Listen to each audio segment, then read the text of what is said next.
जय हिंद। देखिए, इस वीडियो में हम लोग जानेंगे कि सरकार क्या है और सरकार के कितने अंग होते हैं। सबसे पहले जानते हैं सरकार के अंग।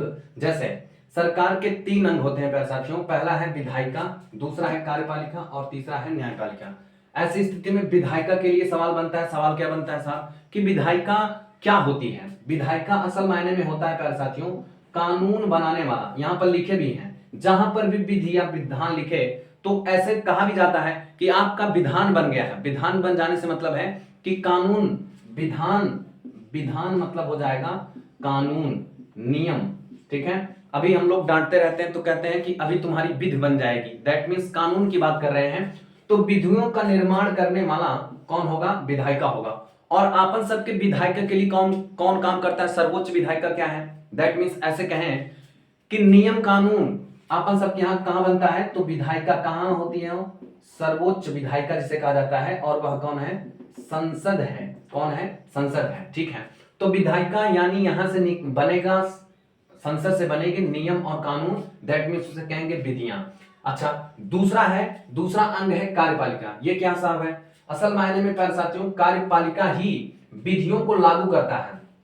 सर, विधायिका नियम बनाती है और इसे लागू करता है, इसका क्या मतलब है? असल मायने में प्यारे साथियों जो इससे नियम कानून बन के आएंगे ना, वह इसका इंप्लीमेंट करता है, लागू करता है। क्या करता है? लागू करता है। इसी के नियम के तहत यह कार्य करता है। अच्छा, और दूसरी बात, यह 2 प्रकार के होते हैं, अस्थाई और दूसरा अस्थाई, परमानेंट और टेम्परेरी।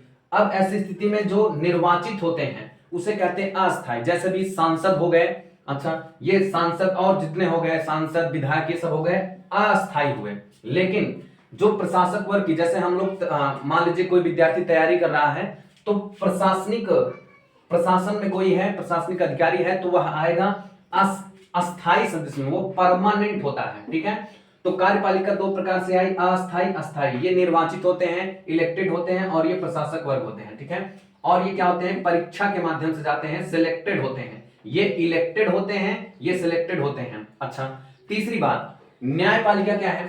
न्यायपालिका प्यारे साथियों जिसमें आप जानते हैं सुप्रीम कोर्ट, हाई कोर्ट और डिस्ट्रिक्ट कोर्ट, यह अपन सबकी न्यायपालिका है। इनका काम क्या है?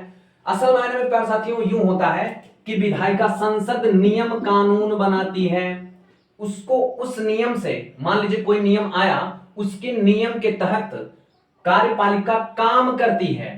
फिर से एक सवाल बनता है, तो ये क्या करता है? ये देखता है कि विधायिका के अनुसार, यानी तुम जो संसद ने नियम बनाया है, तुमने कार्यपालिका वालों के लिए ये निगरानी रखता है कि तुमने उस नियम के तहत काम किया है कि नहीं काम किया है।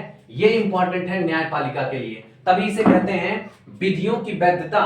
विधियों की वैधता सही है कि नहीं है एवं क्रियान्वयन की समीक्षा, सही से काम हो रहा है कि नहीं काम हो रहा है, या कहें कि नियम के अलावा तुमने कुछ कार्य किया है, दैट मीन्स यह रोक लगा सकता है न्यायपालिका। ऐसी स्थिति में यहां लिखते हैं विधियों की वैधता तथा वैध है कि अवैध है। ठीक है, सही है या नहीं है उसकी क्या करता है? समीक्षा करता है। ठीक है, तो ये न्यायपालिका होती है। ऐसी स्थिति में हम सवाल पूछते हैं। सवाल क्या पूछते हैं साहब कि बताइए जो सरकार में नहीं है, जैसे राहुल गांधी जी के लिए मान लेते हैं, राहुल गांधी जी के लिए मान लेते हैं, बताइए क्या यह कार्यपालिका के हिस्सा हैं कि नहीं है? और दूसरी बात यहां फिर से लिखते हैं कि ये बताइए राहुल गांधी जी, ठीक है, जबकि ये सांसद हैं, जबकि यह सांसद हैं, फिर भी यह विधायिका के रूप में आते हैं कि कार्यपालिका के रूप में आते हैं? और दूसरी सवाल, श्री नरेंद्र मोदी जो इस समय पीएम है, कहीं ना कहीं के सांसद हैं, वह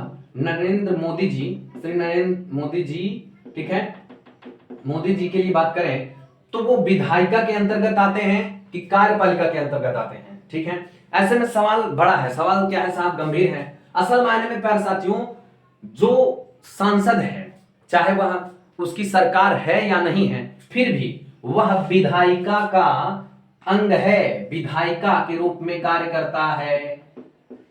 ठीक है साहब। सर, कार्यपालिका के रूप में, अरे इनसे जो सरकार बनी होती है, जो कार्य करने वाला होता है, वही क्या होता है? कार्यपालिका होता है। ठीक है, तो राहुल गांधी जी यहां कार्यपालिका के अंतर्गत नहीं आएंगे, जबकि श्री नरेंद्र मोदी जी विधायिका के भी अंग हैं। विधायिका में भी आएंगे, ठीक है, और कार्यपालिका में। जब वह संसद में बैठते हैं तब विधायिका के रूप में काम करते हैं, लेकिन जब संसद से बाहर आते हैं कार्य करने के लिए तब वो क्या हो जाएंगे, कार्यपालिका में। तो इसे कहते हैं दोहरी सदस्यता, ठीक है। एक रखे हैं विधायिका और एक रखे हैं कार्यपालिका, ठीक है। तो सरकार के अंग में 3 अंग आए, जिसमें हम लोग जाने कि एक नियम कानून बनाता है, दूसरा उसी के जैसा उसी नियम के तहत अनुसरण करता है, तीसरा इस एक अंग है जिसे कहते हैं न्यायपालिका, जुडिशरी, यह चेक करता है कि कार्यपालिका इसके नियम के तहत काम कर रहा है कि नहीं काम कर रहा है। तो उम्मीद करते हैं कि यह सरकार के अंग, सरकार कैसे चलती है, थोड़ी सी यह जानकारी आपको अच्छे तरीके से समझ में आई होगी। तो मिलते हैं एक नेक्स्ट वीडियो में, तब तक के लिए धन्यवाद, जय हिंद।